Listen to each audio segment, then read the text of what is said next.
The Manitoban city of Narcisse is a small, quaint place with not much tourism for most of the year.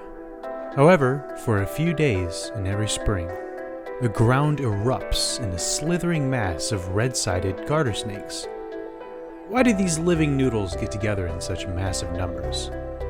What are they doing for so long underground? Well, not surprisingly, it's all about surviving long enough to pass along those genes. It is, after all, the true meaning of life, death, and taxonomy.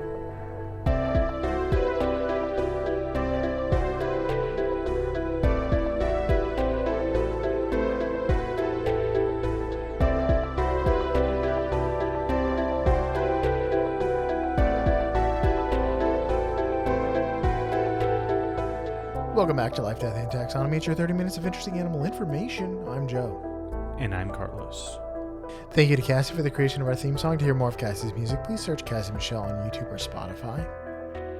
And thank you to Johanna for the creation of this week's artwork. To check that out, you can follow us on Facebook or Twitter, or visit us at LD Taxonomy, or visit us at our home on the web at ldtaxonomy.com. And a very special thank you to our patrons, to Tristan Taylor, Jesse Raspulich, Carol Raspulich, and Richard Kaspar. Thank you so much for your support. It's greatly appreciated. Thanks for helping us keep the lights on. And today we're talking about a North American noodle of many varieties, but more on that later. So many noodles. Yes. But what are we actually talking about? I guess I should say. Mm-hmm. Talking about the red-sided garter snake. Yeah. Which is a subspecies of the common garter snake. And then there are subspecies of that. No. Isn't that insane? Yeah, I think it's the common garter snake is the binomial nomenclature. And then, red-sided is one of many. That's what a subspecies is. So it's got three. So it's the trinomial nomenclature. But we're going to call it here, snake it to the limit, and slither into her DMs. Oh. It's a dumb thing, but it'll make sense when I talk about the major fact. This is, by the way, courtesy of a U-Haul truck I saw. You know what? At this point, we take them where we can get them. Yeah. For animal ideas. Yeah, this is I think the second animal that with the idea was like me just reading the side of a U-Haul truck at a stoplight. I'm like, gosh, I gotta jot that down. It's wrong. I get some from TikTok. It's wrong. It's illegal. It's unethical. It's morally reprehensible for them to give me animal facts on the side of the U-Haul truck. No, it's the information on it is incorrect. Is it exaggerated? At least from what I could tell. But why don't you taxonomize us, Captain? Okay. Well, it's in the kingdom you know, love, and are in, the kingdom Animalia. It's in the phylum that you like and love and gotta have, Chordata, because you gotta have a spine in order to walk around and stuff. It's what it's in. I've always said that a spine is absolutely necessary to. You're not living really unless you have a spine. It is most necessary to have a spine. It is most necessary.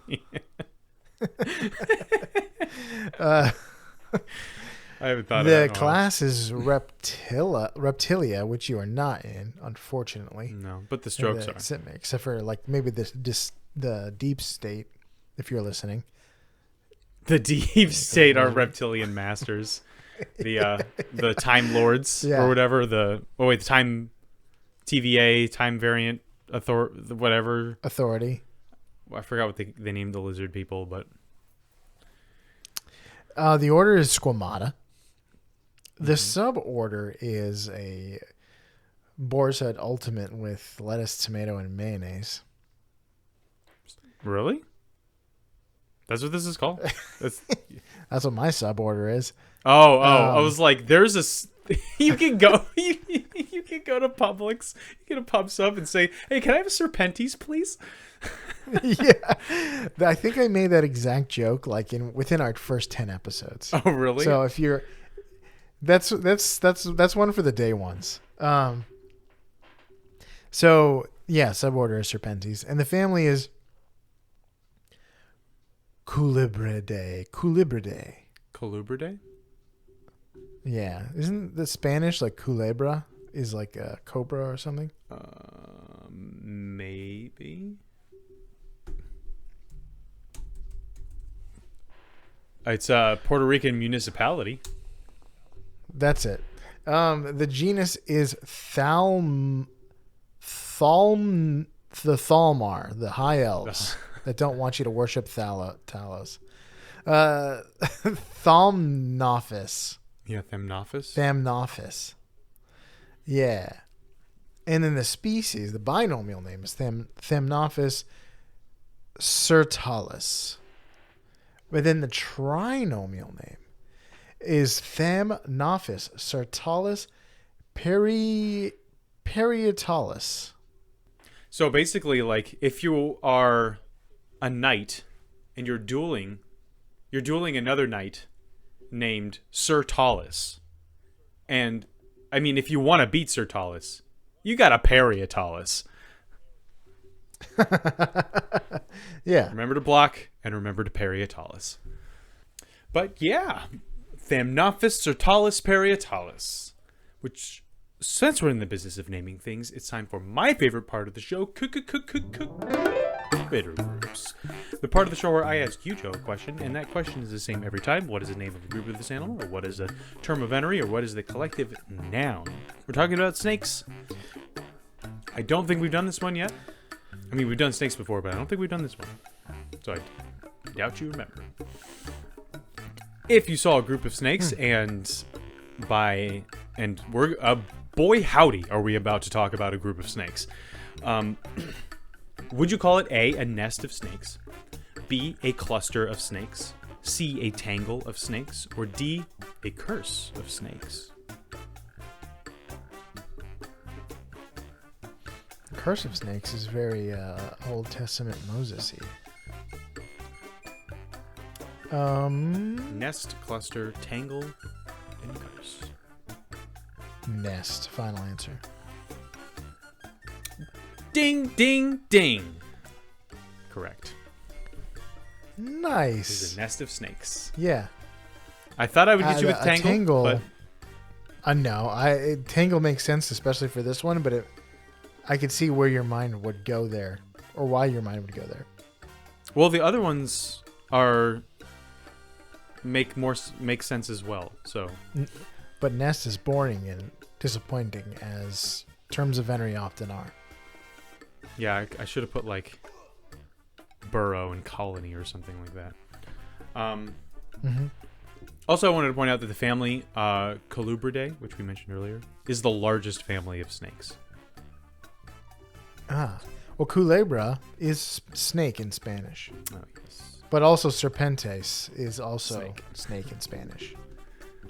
I think that it sounds familiar. It's one of those vocab words that that don't come up very often in school and doesn't come up all that often in conversation. So,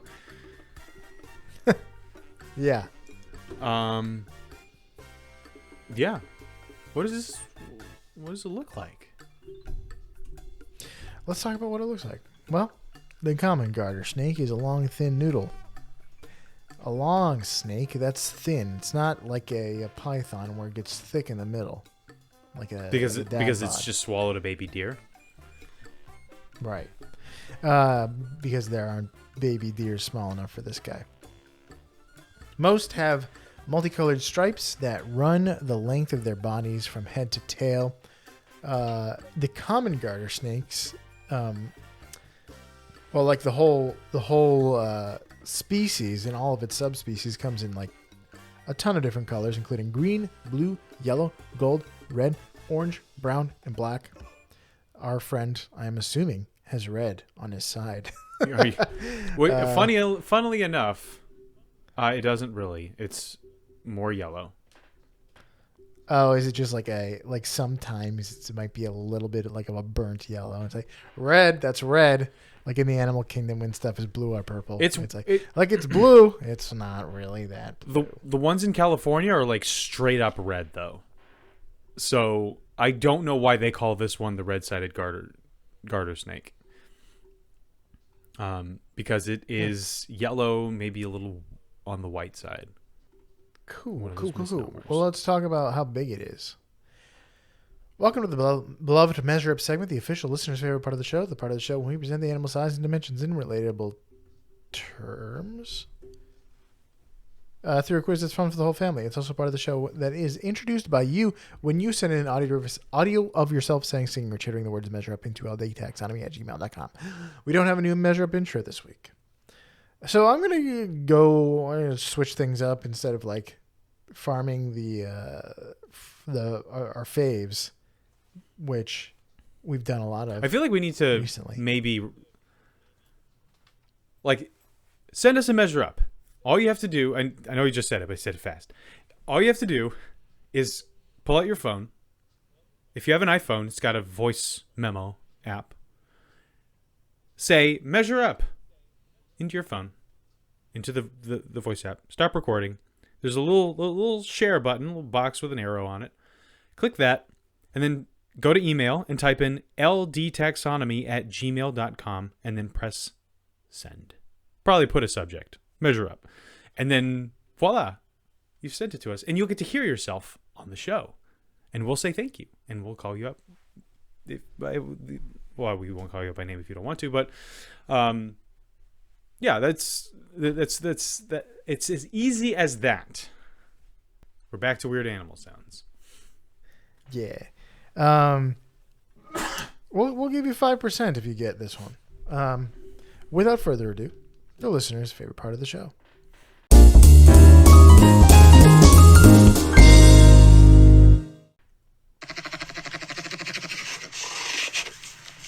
Check out. What was that? The last part was a full-grown man. Did you say? Oh, it was a video on a loop, and it was going to be check out this blank sound, and I didn't want to hear you to hear what the blank was. Oh, I thought he said Chekhov. I thought he named whatever that was after Chekhov. No, check out. He was trying to say check out this animal, but I didn't want you to hear it. All right, so it's kind of like I don't know. Oh, what are the options? I don't have any options. Oh, I gotta. What do you think? Come up with this I'll give you a whole hint. cloth. It's a mammal. This is fill in the blank. This is the worst. Yeah, but it's a mammal. What am I taking the ACT here? It's a mammal, and it's in a zoo. It's not in a house. I figured that it wasn't in a house. I don't know. An ostrich? Oh wait, you said mammal. Sorry, never mind. Yeah. What are they called? Urdus? Oh, this African gazelle. Like a bovine thing? Yeah, an urdu. Final answer? Correct answer was bear. It's a black bear. That's a bear? This funny bear noise. Have your volume up. Is that a text-to-speech guy? Is it the text-to-speech guy? I forgot you've never used TikTok. Text-to-speech is all over TikTok, and they have also released an AI that will like mask your voice. Why? And like change your voice on the fly, which is just crazy. China. Yeah, Man. so now you can not China, man. Now you can that'll make making ransom calls so much more streamlined. Right, exactly. Now you don't need those like. I guess they really did already have that. Now I don't need that those extra apparatuses. Like it also is a lot more cost effective to hold people ransom. Like this is great. I'm all for it. Yeah. So let's talk about length. They are up to 4 feet long.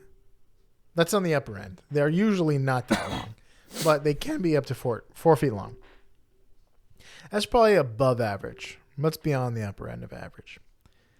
So how many garter snakes go into the height of the tallest tier, the tallest gallery in the Hanging Gardens of Babylon? How do they know that? How does anybody know that? Because somebody recorded how many cubits it was. Here's a hint. The Hanging Gardens of Babylon are among the 7 wonders of the ancient world. The gardens were built on a stepped pyramid-shaped building covered in plants and vegetation. The gardens were said to be a gift from King Nebuchadnezzar II to his wife, Queen Emitis of Media. Media was apparently green, like a green mountainous country, and she was real sick of the flat plains of Babylon. So he built her what was essentially a green mountain.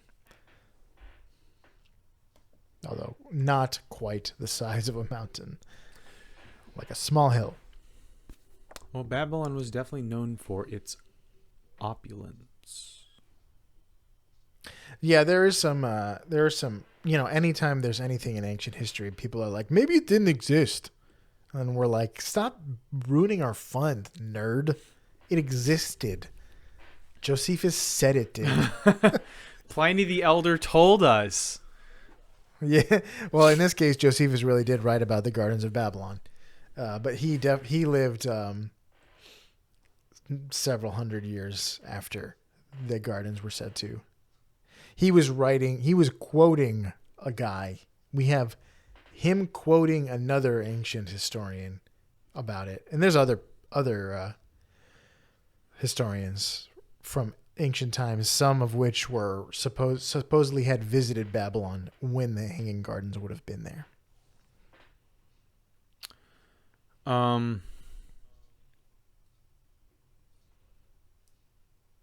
This is basically what is the height of this building? Mm-hmm. Pretty much. It was like several platforms supported by marble, like a ziggurat columns. style. Yeah, ziggurat style, but it's not like an enclosed space. I'm gonna say 400 feet.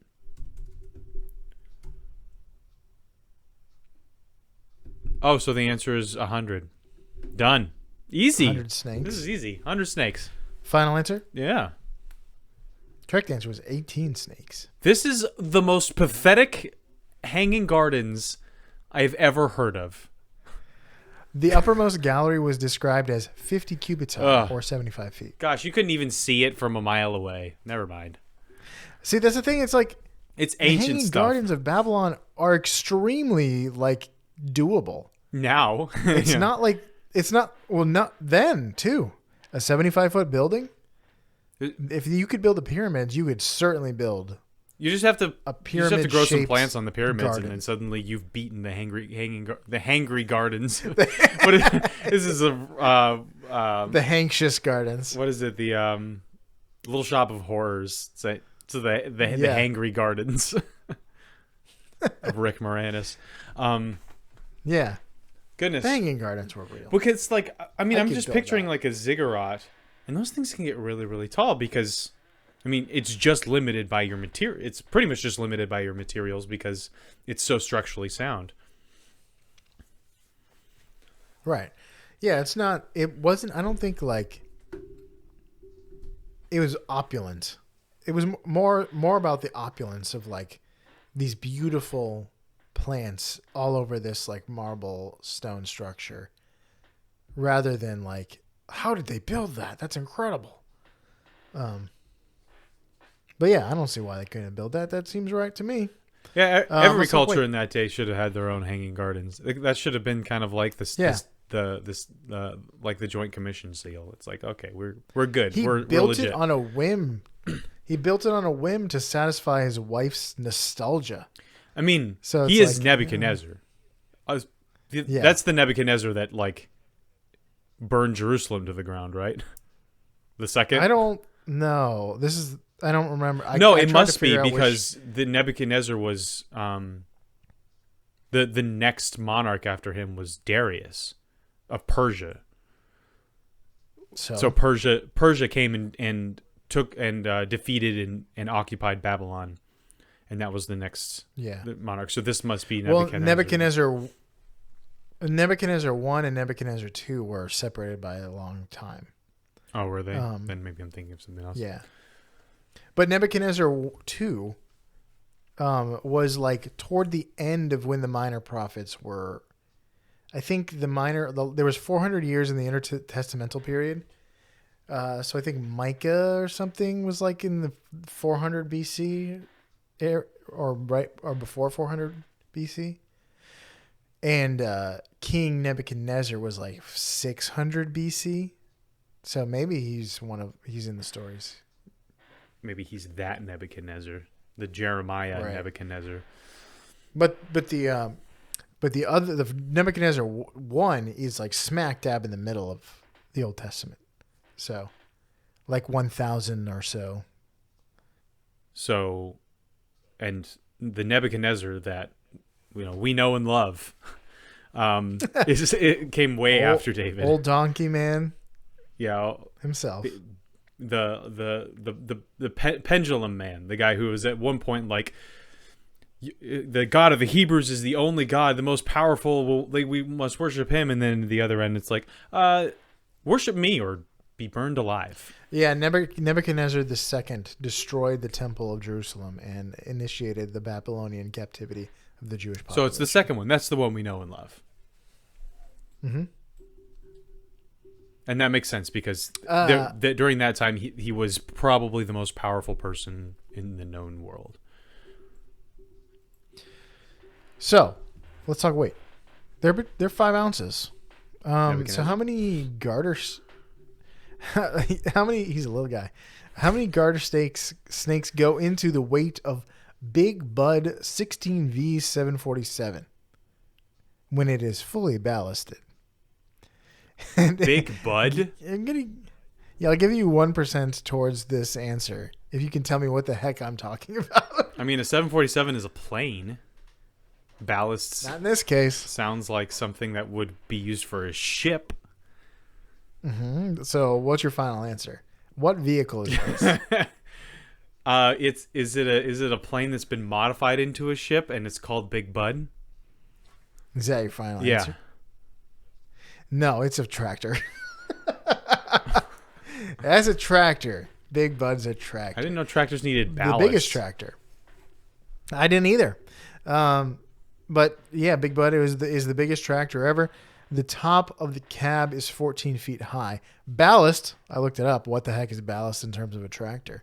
Ballast is usually a liquid or a foamy material that is used to fill the tire to add weight, which increases traction and cuts down on horsepower imbalance. So it just weights the tractor in the right spot. Apparently, you'd think if you look at a tractor, the where's the weight? In the back, right? Whatever it's hauling. Thicker. Yeah. Well, just like the tractor itself, you'd think the weight is in the back. But apparently a lot of the weight is unequally distributed up front. And a lot of the horsepower is up front. I guess because that's where the engine is. I also feel like it would be like the movie heavy. Cars where they would fall over if they were weighted in the back too much. Like if you accelerated too quickly, the whole thing would just topple over. Typically not a problem for a tractor. No, those things can, I mean, they don't move really quickly, but like if you go from completely standing still to just like gunning it, I imagine like the top can lift up and then you just roll forward and then the whole thing comes crashing down. Unless it's apparently one of the things that you could use for ballast in a tractor is methanol, which is the toxic byproduct of alcohol, of spirits. Corn whiskey. I'm going to say 14,000 pounds. That's like a semi-truck, right? 14 feet tall is really, really, really tall.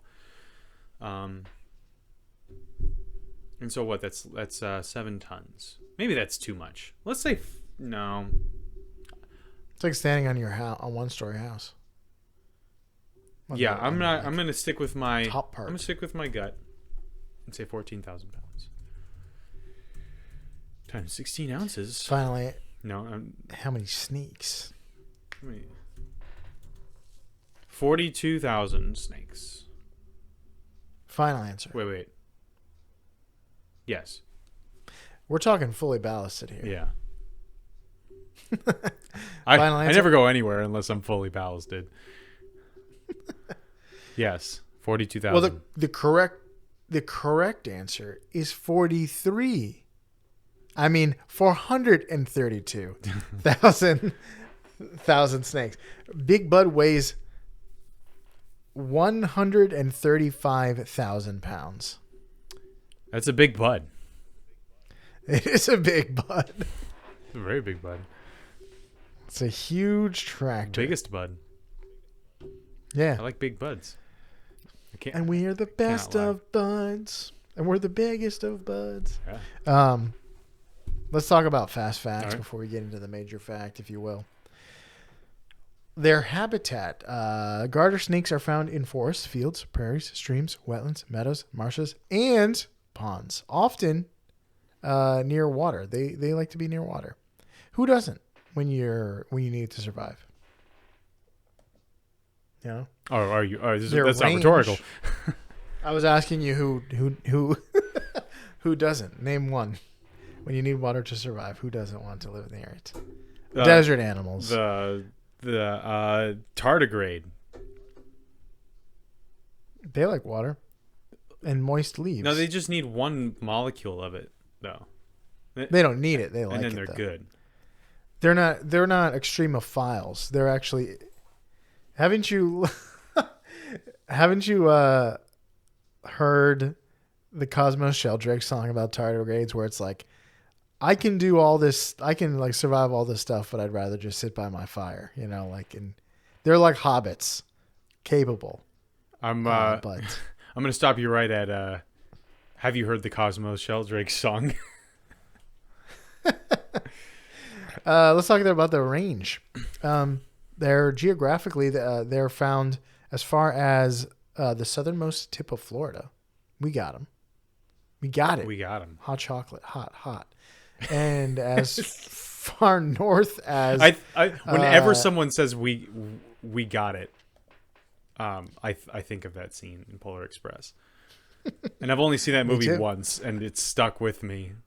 Just hear. I watch it every year. I love that movie. It's okay, but it's I started to love it ironically, and now it's real love. It's so weird, but I enjoy it. It is really weird. For the Tom Hanks of it all. As they also live as far north as Canada's Northwestern Territories. So that's a far-flung noodle. For a snake. They eat frogs, newts, earthworms, leeches, slugs, fish, lizards, crustaceans, and insects. And garter snake bites aren't that dangerous to humans, but their bite can cause itching and irritation. They don't have fangs like a viper, but many garter snakes have very, very small teeth. If you look at a picture, if you type in garter snake mouth, you're going to see like no teeth. So either I was reading that some people were saying some don't have any teeth at all, and the ones that do have very small teeth. So whether it is very small or not at all, it appears as if they are toothless. They have teeth. They're just very small. Well, some definitely have teeth, but At least the red-sided garter snake. they are has teeth. quite small. It's like Herbie got to it. But- It's a very humble bumble. Yeah. They're not vipers, so they don't have the pits full of venom that are injected through tooth straws. Rather, their saliva has a mild venom that can be toxic to small prey and irritating to humans. Some species ooze a stinky liquid when they're threatened. Same. I mean, who doesn't? What is the thing? Mood. That's what people say. Yeah, I'm scared oozless. Mood. Ooze Macappa. Ernest scared oozless. They are resistant to poisons that might kill a human, including the toxic poisons found on certain toads and newts. So they like to eat these toads and newts, and this little snake can eat the toad that would kill you, you know? So Or give you just crazy psychedelic trips. Yeah. They have no trips except for around the pond. But that's all I got. All right. The major fact is I'm calling it's in the style of a Fall Out Boy song. So it's called Tying the Knot, in parentheses 10,000 snakes in their dens. 10,000 snakes in their dens. That sounded more like like maybe a Kansas or maybe even an Audio Adrenaline or like Bless the Lord, parentheses 10,000 reasons. Yeah. And it's 10,000. Okay. But I couldn't find anything that like really worked with 10,000 reasons. So and all I could think of was the Disturbed song, 10,000 Fists in the Air. So with Thanksgiving coming up, actually, this is probably going to come out like 2 days before Thanksgiving. I mean, not everybody's going to listen to it at the same time, but if you're listening to this on release day, Thanksgiving is around the corner. Many of us are prepping for large family gatherings, but you ain't got nothing on this snake. Even though its biggest gatherings happen in Canada, where they don't celebrate Thanksgiving. Apparently, they're not thankful for that much, except boxes. I don't know what happens up there. They celebrate Thanksgiving in October. Well, that's completely inappropriate. Each year, red-sided garter snakes will congregate in the inner lake of Manitoba, which is a province in Canada right next to Ontario. It's just west of Ontario. This is an area near Winnipeg, which is, I think, the largest city in Manitoba. And they will congregate in what is quite possibly the largest gathering of snakes in the world.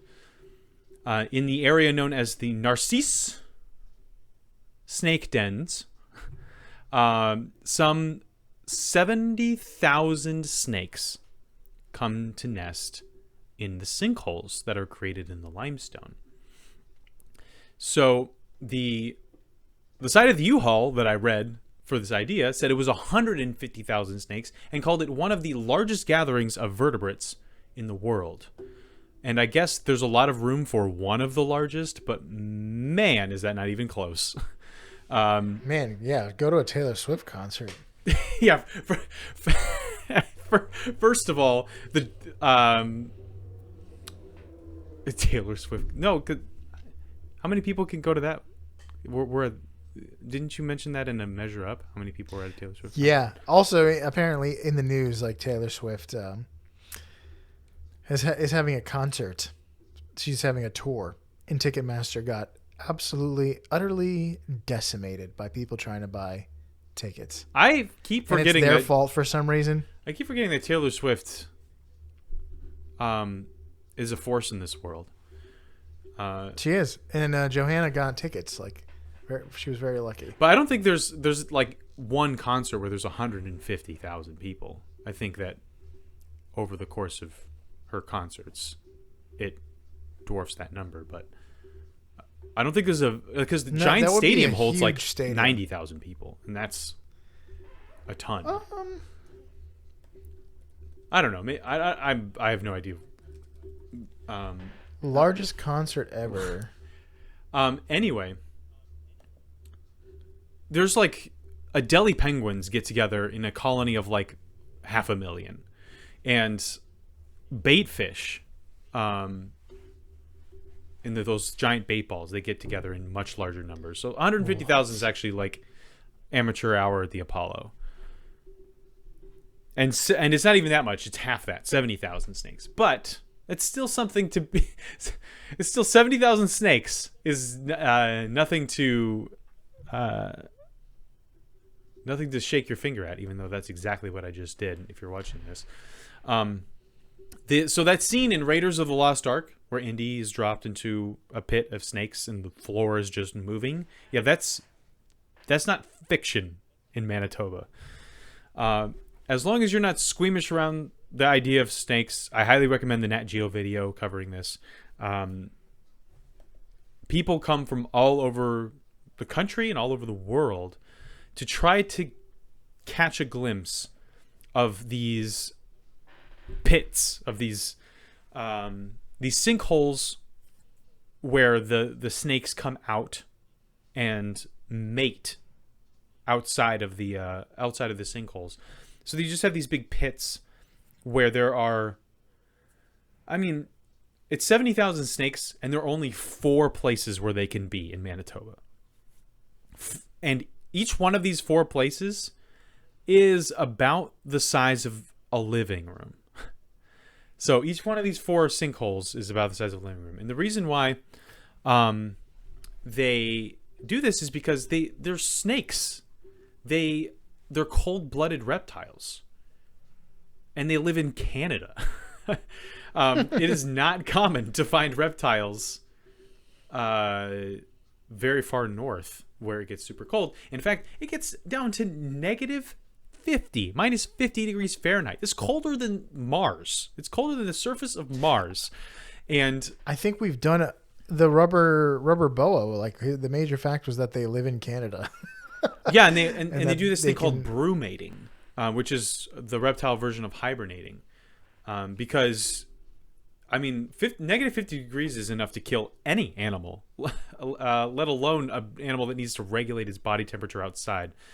So that's why most snakes live in the tropics and subtropics, because, they can be in the shade to cool down or in the sun to warm up. It's not an option when it's negative 50 outside.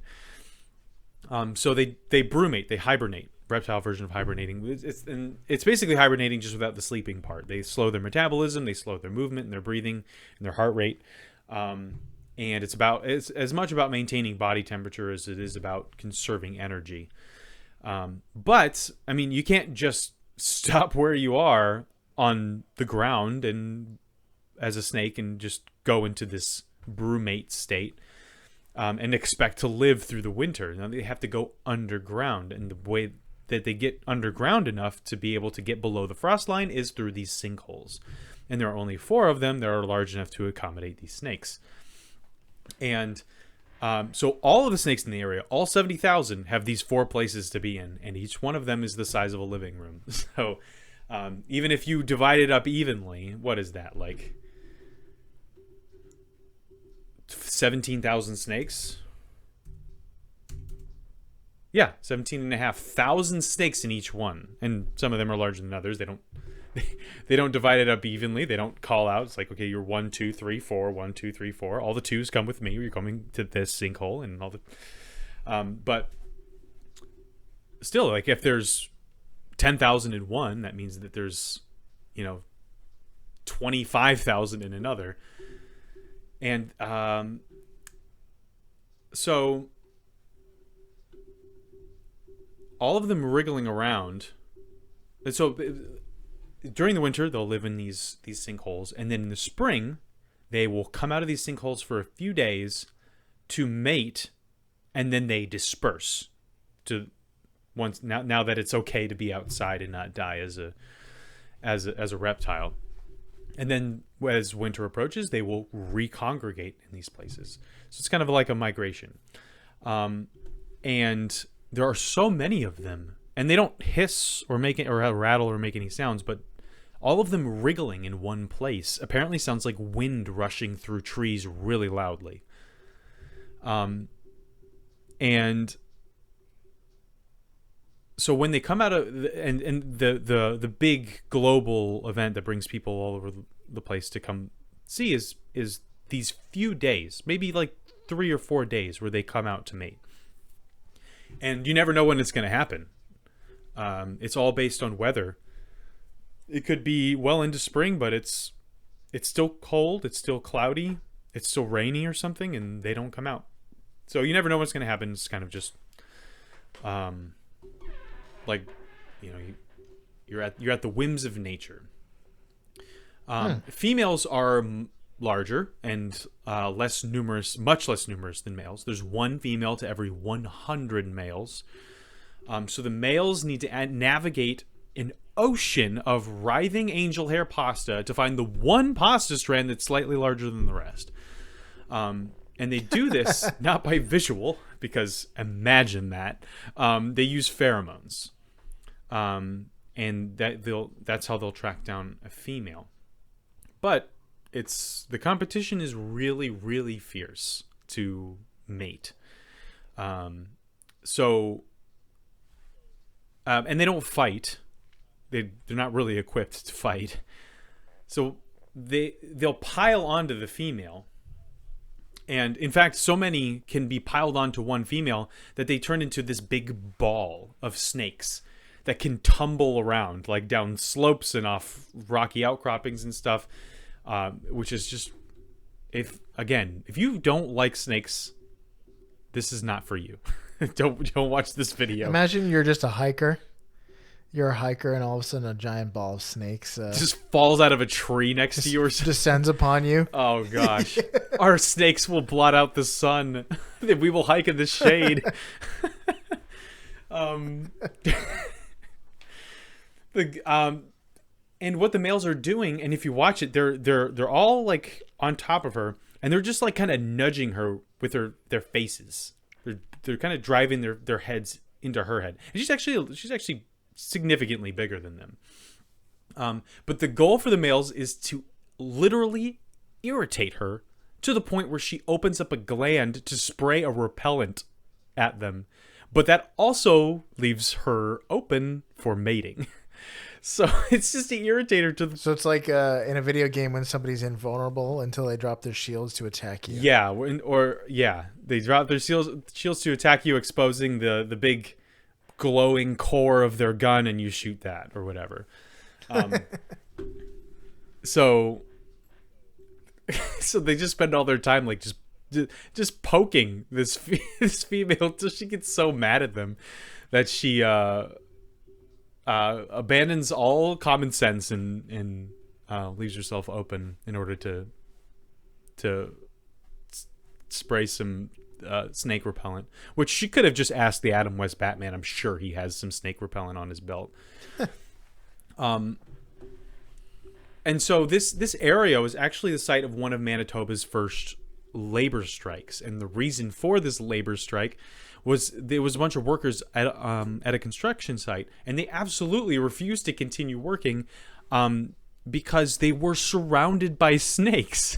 There used to be a lot more of these dens and a lot more snakes, but people have built over them. The entire dens have been destroyed on purpose because, like, you have a neighborhood and then like a couple of 100 feet away, or maybe a couple dozen feet away, once a year, there's just tens of thousands of snakes over there.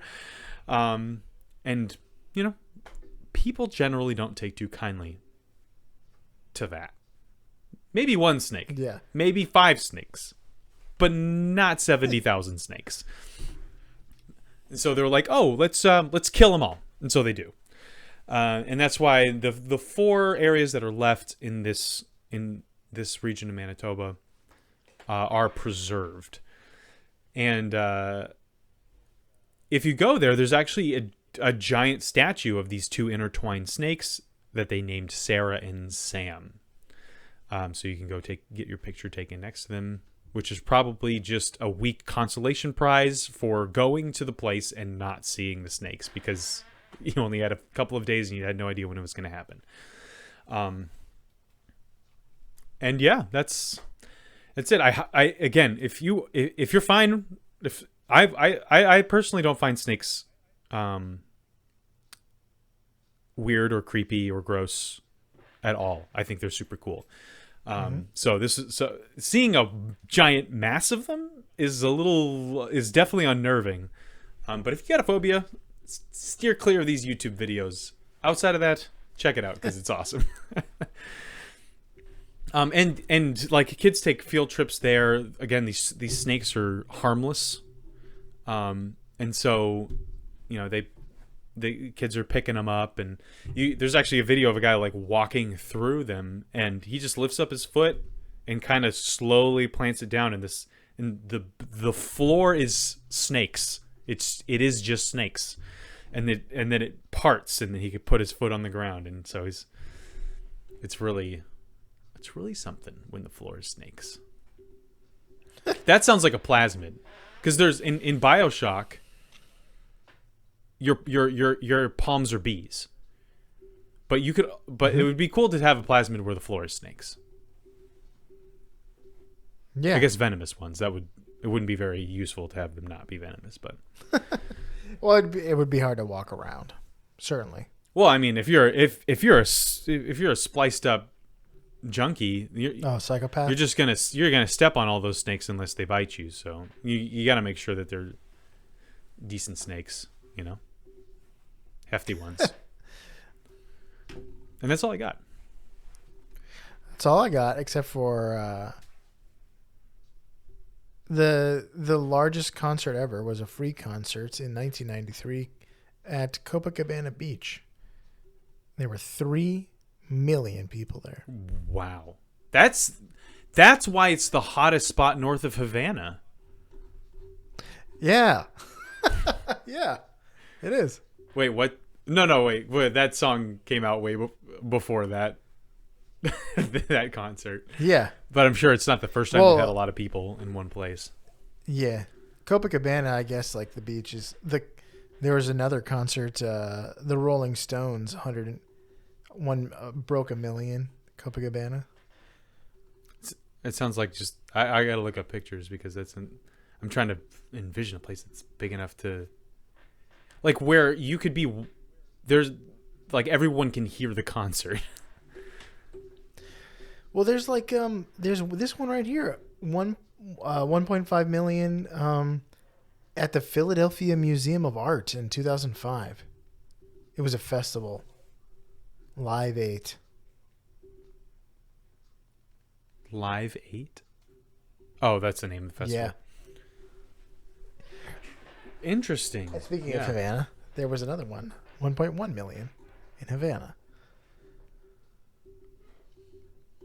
Oh, for some reason I was like, like a football stadium is near the max of what we could of gatherings, which is not even just close. I guess a beach, yeah, a large beach like Daytona Beach. You could there could be a ton of people out there. True, but like all listening to a concert. All doing the same thing. All there for the same reason. Yeah. Like a big festival or something. That's one thing where there's tons of stuff to do. But if you're all like just listening to one person, I imagine that there's like you could be so far out on the fringes that you might as well have just streamed it. In the 90s when streaming was a huge thing. Yeah, I mean, like, you just look at this. There's people, like, maybe a mile or more away that are at, quote-unquote, the concert. But if they can hear it, it's distant. Yeah, they're like, huh, I thought I heard a drum beat. Nah, never mind. We're at this concert, right? You and me? Or are we just on a beach? At what point are you at the concert? At what point are you just on the beach? Can you, if a concert is happening on the beach, is everyone on the beach at the concert? Then every beach, you could break this if you should go to a crowded beach on the 4th of July or something and start playing music. Yeah, just with your guitar. There was like 1 million people at my concert. You can just go to the beach on the 4th during like the Air and Sea show with your melodica, and suddenly you have like one of the most attended melodica concerts of all time. That though, like, man, being in that crowd, something goes wrong and you're crushed. People freak out a little bit, you get crushed. Yeah. There was just recently a crush. Yeah, somewhere. it's Forget. very tasty orange soda. Mm-hmm. It's or a very horrible accident. Yeah, or a very laid back sea turtle. Yeah, you just never. All right, let's. You get never know this with this done. stuff. All right, for you out there, in podcasting, that was the red-sided garter snake. So stay warm. Don't neglect to gather together, and irritate your females like the red-sided garter snake here in Life, Death, and Taxonomy.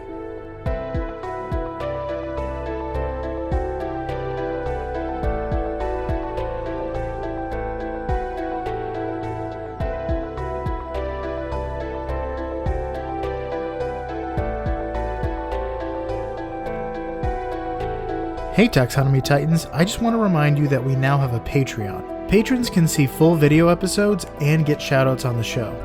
But ultimately, it's a way for you to help us cover some costs and get even better. Still, reviews are the best way to help us grow.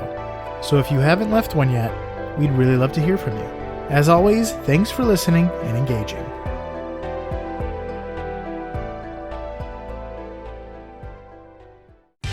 Life, Death, and Taxonomy is my favorite in the world podcast.